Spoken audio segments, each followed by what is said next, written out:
ഹരേ കൃഷ്ണ. സർവം ശ്രീകൃഷ്ണാർപ്പണമസ്തു.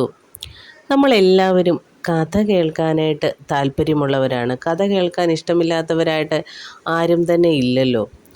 ഒരു കഥ കേട്ടാലോ? വൈകുണ്ഠനാഥനായ ശ്രീ മഹാവിഷ്ണു അർജുനന്, വില്ലാളി വീരനായ അർജുനന് സാളഗ്രാമം നൽകിയ ഒരു കഥയുണ്ട്. ആ കഥയൊന്ന് കേട്ടു നോക്കാവേ. നമ്മുടെ കണ്ണൻ്റെ ദ്വാരകാപുരിക്കടുത്ത് 4 വേദങ്ങളിലും സർവശാസ്ത്രങ്ങളിലും പുരാണങ്ങളിലും അപാരമായ അറിവുണ്ടായിരുന്ന ഒരു ബ്രാഹ്മണനുണ്ടായിരുന്നു. അദ്ദേഹത്തിന് ആകപ്പാടെ ഒരേ ഒരു കുഴപ്പം മാത്രമേ ഉള്ളായിരുന്നു. എന്താണെന്നല്ലേ? അദ്ദേഹത്തിന് ഞാൻ എന്ന ഭാവം. അത് പറ്റുമോ? അത് നല്ലൊരു ഭാവമാണോ? അഹങ്കാരം സർവനാശത്തിന് വഴിയൊരുക്കുമെന്ന് ആ ബ്രാഹ്മണൻ്റെ പിതാവ് ബ്രാഹ്മണനെ എപ്പോഴും ഉപദേശിക്കുമായിരുന്നു. പക്ഷേ അയാൾ അത് അനുസരിച്ചില്ല. എനിക്ക് വലിയ അറിവുണ്ടെന്നുള്ളൊരു ഭാവം, എന്നേക്കാൾ വലിയൊരാൾ ഇനിയില്ല, അത്രയ്ക്ക് ഞാൻ അറിവ് നേടിയിട്ടുണ്ട്, എന്നേക്കാൾ അറിവുള്ളവർ ആരും തന്നെ ഇല്ല എന്നുള്ളൊരു ഭാവത്തിലായിരുന്നു അദ്ദേഹം ജീവിച്ചിരുന്നത്. അങ്ങനെയിരിക്കെ അദ്ദേഹത്തിൻ്റെ ഭാര്യ അന്തർജനം ഗർഭിണിയായി. ബ്രാഹ്മണൻ സന്തോഷത്താൽ മതിമറന്നു. എല്ലാം നേടി എന്ന് അദ്ദേഹം അഹങ്കരിച്ചു. പക്ഷേ ഭാര്യ പ്രസവിച്ച മാത്രയിൽ തന്നെ അദ്ദേഹത്തിൻ്റെ ആ കുഞ്ഞ് മരിച്ചു. ബ്രാഹ്മണൻ്റെ പിതാവിന് വളരെ സങ്കടമായി തൻ്റെ പേരക്കുട്ടി മരിച്ചതിൽ. പക്ഷേ ബ്രാഹ്മണന് ദുഃഖത്തിന് പകരം കോപമാണ് ഉണ്ടായത്. അദ്ദേഹത്തിന് ഭയങ്കര ദേഷ്യം വന്നു. അദ്ദേഹം ശകാരവർഷം ചൊരിഞ്ഞുകൊണ്ട് ദ്വാരകയിലെത്തി. രാജധാനിയിൽ ആരും അയാളെ ഗൗനിച്ചില്ല. എല്ലാവർക്കും അറിയാം അയാൾ അഹങ്കാരിയും ധിക്കാരിയും ഒക്കെ ആണെന്ന്. രാജ്യത്ത് ബാല്യമരണം സംഭവിക്കുന്നത് രാജാവിൻ്റെ ദുർഭരണം മൂലമാണെന്ന്, ഉത്തരവാദി രാജാവാണെന്നും ഒക്കെ പറഞ്ഞുകൊണ്ടാണ് അയാൾ ദ്വാരകയിലേക്ക് ചെല്ലുന്നത്. ശ്രീകൃഷ്ണൻ ബ്രാഹ്മണദ്രോഹിയാണെന്നും മനഃപൂർവ്വം തന്നെ ഉപദ്രവിക്കുകയാണെന്നും കുറ്റപ്പെടുത്തി ആക്രോശിച്ചു. അതുപോലെ അയാൾ വേറൊരു കാര്യം പറഞ്ഞു. സാന്ദീപനി ഋഷിവര്യൻ്റെ മരിച്ചുപോയ കുഞ്ഞിനെ തിരിച്ചു കൊണ്ടുവന്ന് കാഴ്ചവെച്ച് മഹാത്ഭുതം സൃഷ്ടിച്ച ഭഗവാൻ തൻ്റെ കുഞ്ഞിനെ എന്തുകൊണ്ടാണ് രക്ഷിക്കാത്തതെന്നും ആ ബ്രാഹ്മണൻ ചോദിച്ചു. അതിന് ശേഷം പിന്നീട് അയാൾക്ക് 7 കുഞ്ഞുങ്ങൾ പിറന്നു. പിറന്ന ഉടൻ തന്നെ ഈ കുഞ്ഞുങ്ങളെല്ലാം മരിച്ചുപോയി. അങ്ങനെ മൊത്തം 8 കുഞ്ഞുങ്ങളാണ് അയാൾക്ക് ഉണ്ടായതും മരിച്ചുപോയതും. ശവശരീരം ചുമന്നുകൊണ്ട് അയാൾ രാജധാനിക്ക് മുന്നിലിട്ട് വാതോരാതെ പുലഭ്യം പറഞ്ഞു. എന്നാൽ ഒരിക്കൽ പോലും ഭഗവാൻ അയാളെ സമാധാനിപ്പിച്ചില്ല. 9ാമത്തെ കുഞ്ഞിൻ്റെ ശവശരീരവുമായിട്ട് ബ്രാഹ്മണൻ ശ്രീകൃഷ്ണൻ്റെ പടിക്കലെത്തി. ബ്രാഹ്മണൻ്റെ അഹങ്കാര അട്ടഹാസങ്ങളൊക്കെ കേട്ടിട്ട് മനം നൊന്ത് ഒരു ഭക്തൻ ബ്രാഹ്മണനോട് പറഞ്ഞു, അങ്ങൊരു ബ്രാഹ്മണ പണ്ഡിതനാണെന്നറിയുന്നു. ബ്രഹ്മജ്ഞാനം നേടിയവനാണ് യഥാർത്ഥ ബ്രാഹ്മണൻ. ലോകത്ത് നടക്കുന്ന എല്ലാ പ്രവൃത്തികളും ഈശ്വരൻ്റെ ഇച്ഛയനുസരിച്ചാണ്. എല്ലാ മനുഷ്യരും കർമ്മനിർവഹണത്തിൽ നിമിത്തം മാത്രമാണ്. ഈ തത്വം മനസ്സിലാക്കാതെ സ്വന്തം ശക്തി കൊണ്ടാണ് എല്ലാം നടക്കുന്നതെന്ന് വിചാരിച്ച് അഹങ്കരിക്കുന്നത് നാശത്തിന് കാരണമാകും. അതുകൊണ്ടാണ് നിങ്ങൾക്ക് ബ്രഹ്മത്തെ അറിയാൻ കഴിയാതെ വരുന്നത്. ലോകം മുഴുവനും ശ്രീകൃഷ്ണനെ ആരാധിക്കുന്നു, ആദരിക്കുന്നു. നിങ്ങൾ അദ്ദേഹത്തെ വഞ്ചകനും ശത്രുവുമായി കണക്കാക്കുന്നു. ഭഗവാൻ ലോകനന്മ കാണുമ്പോൾ നിങ്ങൾ നിങ്ങളുടെ നന്മ മാത്രമാണ് കാണുന്നത്. അതുകൊണ്ടാണ് നിങ്ങൾക്ക് ഈ വിപത്ത് അനുഭവിക്കേണ്ടി വരുന്നത്. ബ്രാഹ്മണശ്രേഷ്ഠ, ഭഗവാന്റെ തൃപ്പാദങ്ങൾ സാഷ്ടാംഗം നമസ്കരിച്ച് ക്ഷമയാചിക്കൂ. ആ ഭക്തൻ ഇപ്രകാരം പറയുന്നത് കേട്ടിട്ട് ഈ ബ്രാഹ്മണന് കൂടുതൽ ദേഷ്യമാണ് വന്നത്. അദ്ദേഹം തിരിച്ച് ആ ഭക്തനോട് മറുപടിയായിട്ട് പറയുകയാണ്, ഒരു യാദവൻ്റെ മുമ്പിൽ കുമ്പിടാൻ ബ്രാഹ്മണൻ ബുദ്ധിശൂന്യനല്ല. ഭരിക്കാൻ അറിയില്ലെങ്കിൽ കിരീടം വലിച്ചെറിഞ്ഞ് വനാന്തരങ്ങളിൽ പോയി ഋഷിവര്യന്മാരോടൊപ്പം ജീവിച്ച് പഠിക്കട്ടെ എന്ന് അദ്ദേഹം പറഞ്ഞ് വീണ്ടും വീണ്ടും അദ്ദേഹം കോപിച്ച് ഓരോന്നെല്ലാം ഇങ്ങനെ പറയാൻ തുടങ്ങി. ഇതേ സമയം ദ്വാരകയിലുണ്ടായിരുന്ന അർജുനന് ശ്രീകൃഷ്ണന് നേരെ അധിക്ഷേപ വാക്കുകൾ പ്രയോഗിച്ചത് ഇഷ്ടമായില്ല. ബ്രാഹ്മണനായാൽ എന്തും പറയാമെന്ന ധാരണ തിരുത്തുക തന്നെ വേണം. അർജുനൻ തീരുമാനിച്ചിട്ട് ആ ബ്രാഹ്മണൻ്റെ അടുത്തേക്ക് പോയി. ബ്രാഹ്മണൻ്റെ അടുത്തെത്തിയ അർജുനൻ പറഞ്ഞു, മനോവേദന കൊണ്ട് പറയുന്നതാണെന്ന് കരുതി ഇത്ര നേരം ക്ഷമിച്ചു. പണ്ഡിതനായ നിങ്ങൾ ഇതെല്ലാം അപമാനിക്കാൻ മനഃപൂർവ്വം പറയുന്നതാണ്. ബാലമരണങ്ങൾക്ക് കാരണക്കാരൻ രാജാവായാൽ കർമ്മഫലം അനുഭവിക്കാൻ ഒക്കുമോ? നിങ്ങളുടെ കുട്ടികളെ ശത്രുക്കൾ വന്ന് വധിക്കുകയാണെങ്കിൽ അവരെ രക്ഷിക്കാൻ രാജാവിന് കടമയുണ്ട്. നിങ്ങളുടെ പാണ്ഡിത്യം ഭ്രാന്ത് പുലമ്പാനുള്ള അർഹതയാണ് നേടിയതെങ്കിൽ അത് കേട്ടു നിൽക്കാൻ എനിക്കാവില്ല. ശക്തി സംഭരിച്ച് ബ്രാഹ്മണൻ തിരിച്ച് അർജുനനോട് മറുപടി പറയുകയാണ്.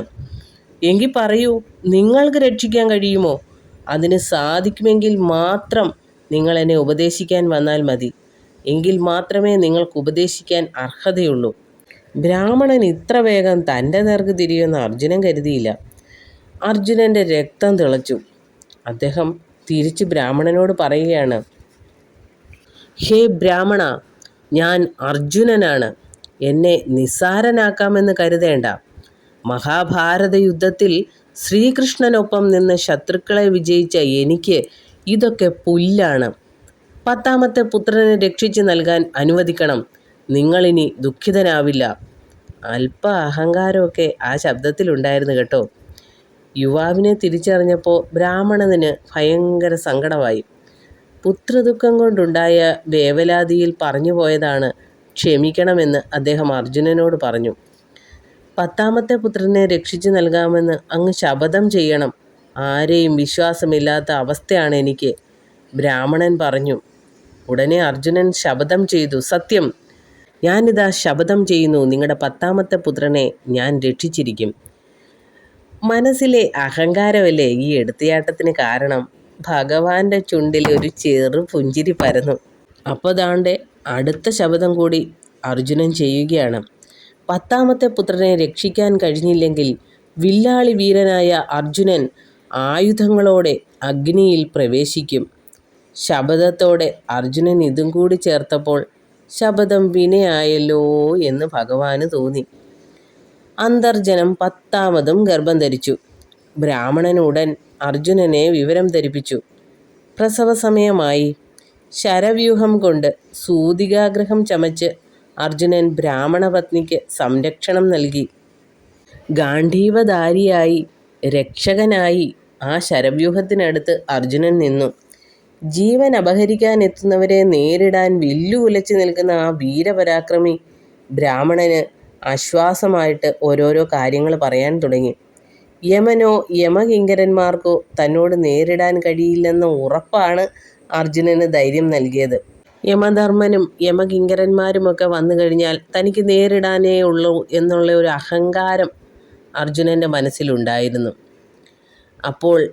പക്ഷേ അർജുനൻ അറിയില്ലല്ലോ, യമരാജാവല്ല, സാക്ഷാൽ മഹാവിഷ്ണുവാണ് ഇതിൻ്റെ പിന്നിൽ പ്രവർത്തിക്കുന്നതെന്ന്. ഇത്തവണ പ്രസവിച്ച കുഞ്ഞിൻ്റെ ശവശരീരം പോലും ഇല്ലായിരുന്നു. കുഞ്ഞിനെ പ്രസവിച്ചു, പക്ഷേ ആരും കുഞ്ഞിനെ കണ്ടില്ല. എല്ലാവരുടെയും കണ്ണുവെട്ടിച്ച് മൃതദേഹം അപ്രത്യക്ഷമായിരിക്കുകയാണ്. മുമ്പ് പ്രസവിച്ച കുഞ്ഞുങ്ങൾ 9ൻ്റെയും മൃതദേഹങ്ങളെല്ലാം കണ്ടതാണ്. പക്ഷേ ഇത്തവണത്തേന് മൃതദേഹം പോലും കണ്ടില്ല. ബ്രാഹ്മണൻ അർജുനനെ പരിഹസിക്കാൻ തുടങ്ങി, അധിക്ഷേപിക്കുകയൊക്കെ ചെയ്തു. താങ്കൾ വലിയ വീരവാദം അടിച്ചതല്ലേ, ശപഥം മുഴക്കിയതല്ലേ, എന്നിട്ട് എന്തേ എൻ്റെ കുഞ്ഞിനെ രക്ഷിക്കാത്തത് എന്നൊക്കെ ചോദിച്ച് അർജുനനെ അധിക്ഷേപിക്കാൻ തുടങ്ങി. അഗ്നിയിൽ പ്രവേശിച്ച് സത്യം നിറവേറ്റാൻ വെല്ലുവിളിക്കുകയൊക്കെ ചെയ്തു. അർജുനൻ എന്തു ചെയ്തു? യമലോകത്തേക്ക് യാത്ര തിരിച്ചു. യമധർമ്മനെ കണ്ട് ഈ വിവരങ്ങളെല്ലാം ധരിപ്പിച്ചു. അപ്പോൾ ദാണ്ടെ മറ്റൊരത്ഭുതം അവിടെ സംഭവിക്കുകയാണ്. യമരാജാവ് അറിഞ്ഞിട്ട് പോലും ഇല്ലാത്ത ഒരു മരണമാണ് അവിടെ സംഭവിച്ചത്. അദ്ദേഹം ഇതിനെപ്പറ്റി അറിയത്തില്ല, അദ്ദേഹത്തിന് അറിയില്ല. പിന്നെ അദ്ദേഹം എന്ത് ചെയ്യാനാണ്? അദ്ദേഹം നിസ്സഹായനാണ്. യമകിങ്കരന്മാരെ വിളിച്ചു ചോദിച്ചു, നീ യമദേവൻ അറിയാതെ യമകിങ്കരന്മാർ വല്ലതും കൊണ്ടുവന്നോ? ഭൂമിയിൽ നിന്നും ഇങ്ങനെ ഒരു ആത്മാവിനെ കൊണ്ടുവന്നോ എന്നറിയണ്ടേ? അതിന് യമകിങ്കരന്മാരെ വിളിച്ച് ചോദിച്ചു. അപ്പോൾ യമകിങ്കരന്മാരും അറിയില്ല. അവർ പറഞ്ഞു, ഞങ്ങൾക്കറിയില്ല, ഞങ്ങൾ അങ്ങനെ ചെയ്തിട്ടില്ല, അങ്ങയുടെ അനുവാദമില്ലാതെ ഞങ്ങൾ ചെയ്യാറില്ലല്ലോ എന്ന് പറയുകയും ചെയ്തു. പരാജയം സമ്മതിച്ചുകൊണ്ട് അർജുനൻ മടങ്ങിയെത്തി. ശപഥം നിറവേറ്റാൻ കഴിയാത്തതിൽ ഇനി ജീവിക്കാൻ അർഹതയില്ല. ഉടൻ തന്നെ അഗ്നികുണ്ഡം തയ്യാറാക്കി. അഗ്നിജ്വാലകൾ ആ വില്ലാളി വീരൻ്റെ മുഖത്ത് പ്രകാശം പരത്തിയപ്പോൾ തൻ്റെ കഴിവുകൾക്കും പരിധിയുണ്ട് എന്ന ജ്ഞാനം അർജുനൻ്റെ മനസ്സിൽ തെളിഞ്ഞു. എനിക്ക് കഴിവുണ്ടായിട്ട് കാര്യമില്ല, അതിന് പരിധിയുണ്ടെന്നുള്ള കാര്യം അദ്ദേഹത്തിന് മനസ്സിലായി. ഭഗവാനെ ധ്യാനിച്ച് അഗ്നിയെ നമിച്ച് ആ ഹോമകുണ്ഡത്തിന് മുന്നിൽ അർജുനൻ നിന്നു. അതാ ഒരു ദിവ്യ തേജസ് പാർത്ഥൻ്റെ മേലിൽ വന്ന് പതിച്ചു. ലജ്ജ കൊണ്ട് തല ഉയർത്താൻ കഴിയാതെ ഇങ്ങനെ നിന്ന് അദ്ദേഹം ചിന്താമഗ്നനായിട്ട് ഇങ്ങനെ നിൽക്കുകയാണ്. ഭഗവാൻ ശ്രീകൃഷ്ണൻ അർജുനൻ്റെ കൈകളിൽ പിടിച്ചു തടഞ്ഞുകൊണ്ട് ഒരു നിമിഷം ആ മുഖത്തേക്കൊന്ന് നോക്കി. അർജുനൻ്റെ മനസ്സിൽ ജ്ഞാനമാകുന്ന ദീപം തെളിഞ്ഞു. അദ്ദേഹം അഹങ്കാരം വിട്ടു നീങ്ങിയ നിഷ്കളങ്കമായ മനസ്സിൻ്റെ ഉടമയായപ്പോൾ ഭഗവാൻ സന്തോഷിച്ചു. എന്നിട്ട് ചോദിച്ചു, അഹങ്കാരിയായ ഒരു ബ്രാഹ്മണൻ്റെ വാക്ക് കേട്ട് ജീവൻ ത്യജിക്കാൻ പോവുകയാണോ നീ? എന്തൊക്കെ കടമകൾ ഇനിയും നിനക്ക് ചെയ്യാനുണ്ട്? ആ ബ്രാഹ്മണൻ്റെ മനസ്സ് അഹങ്കാരം കൊണ്ട് അശുദ്ധമായിരിക്കുകയാണ്. ബ്രാഹ്മണകുലത്തിൽ ജനിച്ചാൽ ബ്രാഹ്മണനാകില്ല. മനസ്സ് ശുദ്ധമല്ലാത്തവന് ബ്രാഹ്മണ്യത്തെപ്പറ്റി എത്ര ഉപദേശിച്ചാലും അറിയാനാകില്ല. ബ്രാഹ്മണൻ്റെ കുട്ടികളൊന്നും മരിച്ചിട്ടില്ല. അവർ സസുഖം ജീവിക്കുന്നുണ്ട്. വരൂ, എൻ്റെ കൂടെ വരൂ. ഭഗവാൻ അർജുനൻ്റെ കൈപിടിച്ച് രഥത്തിൽ കയറി. രഥം ഉയർന്നു പൊങ്ങി. കുട്ടികളെ കൊണ്ടുവന്ന് ബ്രാഹ്മണന് നൽകി ശപഥം നിറവേറ്റാനുള്ള യാത്ര. തമസിലൂടെ വെളിച്ചത്തിലേക്ക് നയിക്കാൻ അർജുനൻ അപേക്ഷിച്ചു. മനസ്സിലെ തമസാണ് ചുറ്റും വ്യാപിച്ചിരിക്കുന്നത്. അതിനെ അകറ്റാൻ നീ തന്നെ വിചാരിക്കണം. ഭഗവാൻ ചക്രായുധം തിരിച്ചു. ആ ശോഭയിൽ എല്ലാം വ്യക്തമായി. വൈകുണ്ഠത്തിലെത്തിയിരിക്കുന്നു. വളരെ വിസ്മയാവഹമായ കാഴ്ച. പാൽക്കടലിൻ്റെ മധ്യത്തിൽ അനന്തശായിയായി ലക്ഷ്മിയുടെ മടിയിൽ തലയും വെച്ച് കിടക്കുന്നു. സർവത്ര വ്യാപിച്ച് നീണ്ടു നിവർന്നു കിടക്കുന്ന മഹാവിഷ്ണുവിൻ്റെ അനന്തശയന രൂപം കണ്ട് രണ്ടുപേരും കൈകൂപ്പി നിന്നു. ശ്രീകൃഷ്ണനെയും അർജുനനെയും മാറി മാറി നോക്കി മന്ദസ്മിതം തൂകി മഹാവിഷ്ണു ഇങ്ങനെ അരുളി ചെയ്തു. എൻ്റെ അവതാരമായ ശ്രീകൃഷ്ണനെ കാണാനുള്ള ആഗ്രഹവും ഭാരതയുദ്ധത്തിന് ശേഷം അർജുനനെ കണ്ട് അഭിനന്ദിക്കാനുള്ള സന്ദർഭവും ഞാൻ സൃഷ്ടിച്ചതാണ്. മഹാബ്രാഹ്മണനിൽ ഈശ്വരചിന്ത വളർത്തി ജ്ഞാനം പ്രകാശിപ്പിക്കേണ്ടത് ലോക നന്മയ്ക്ക് ആവശ്യമാണ്. സ്വാർത്ഥത വെടിഞ്ഞ് ബ്രാഹ്മണൻ ബ്രഹ്മത്വം ഉപദേശിക്കാനുള്ള ശേഷിയുള്ളവനായി തീർന്നിരിക്കുന്നു. വില്ലാളി വീരൻ എന്ന അഹങ്കാരമുണ്ടായിരുന്ന നിന്നിൽ അതിപ്പോൾ നിശേഷം മാറിയിരിക്കുന്നു. എല്ലാവരിലും ജ്ഞാനം ജ്വലിക്കട്ടെ. അറിവിൻ്റെ വെളിച്ചത്തിന് മാത്രമേ അജ്ഞാനമാകുന്ന അന്ധകാരത്തെ അകറ്റാനാകൂ. ഭഗവാൻ മഹാവിഷ്ണു കൃഷ്ണനെയും അർജുനനെയും തന്നിലേക്ക് ചേർത്ത് പിടിച്ചു. വൈകുണ്ഠത്തിൽ കളിച്ചുകൊണ്ടിരിക്കുകയായിരുന്നു ആ ബ്രാഹ്മണൻ്റെ കുട്ടികൾ. മതിയാവോളം ആ ബാലന്മാരെ നോക്കി നിന്ന് ബാലമരണം ഇല്ലാതാക്കുവാനായിട്ട് അർജുനൻ ഭഗവാനോട് പ്രാർത്ഥിച്ചു.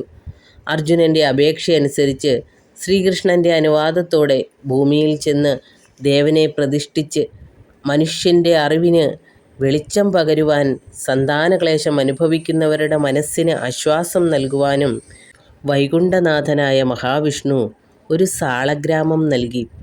അർജുനൻ ഭക്തിപുരസരം അത് വാങ്ങി ആവനാഴിയിൽ സൂക്ഷിച്ചു. രണ്ടുപേരും ബാലന്മാരും ഒന്നിച്ചു മടങ്ങി വന്നിട്ട് അവരെ ബ്രാഹ്മണനെ ഏൽപ്പിച്ചു.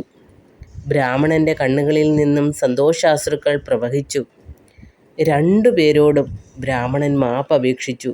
അദ്ദേഹം നമ്രശിരസ്കനായി നിന്നു. അഹങ്കാരമെല്ലാം നീങ്ങി മനസ്സ് ശുദ്ധമായ ബ്രാഹ്മണനെ കണ്ടപ്പോൾ അർജുനൻ ആവനാഴി തുറന്ന് ആ സാളഗ്രാമം എടുത്ത് പ്രതിഷ്ഠിക്കാനായിട്ട് ബ്രാഹ്മണനെ ഏൽപ്പിച്ചു. ബ്രാഹ്മണൻ വിഷ്ണു സങ്കല്പത്തിൽ പൂർണ്ണത്രയീശനെ, ഇന്ന് നാം ആരാധിക്കുന്ന സന്താനഗോപാലമൂർത്തിയെ വേദഗ്രാമമായ തൃപ്പൂണിത്തുറയിൽ പ്രതിഷ്ഠിച്ചു. ഹരേ കൃഷ്ണ. സർവം ശ്രീകൃഷ്ണാർപ്പണമസ്തു.